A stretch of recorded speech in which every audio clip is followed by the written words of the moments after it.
জোরে করে বলো কি হয়েছে তোমার, কি হয়েছে? হ্যাঁ, তোমার বেবির খিদে লাগেছে, এই নাও ফিডার, খাওয়াও, দুধ খাওয়াও। খাইছে বেবি? হ্যাঁ বেবি খাচ্ছে, খাওয়াও।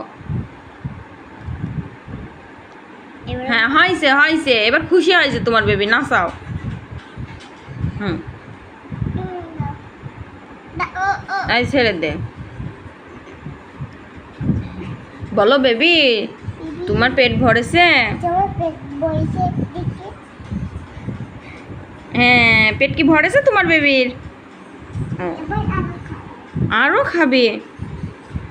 ও তো খাচ্ছে বেবি। 3-5 খাচ্ছে। ও 3-5 আবার কি গো?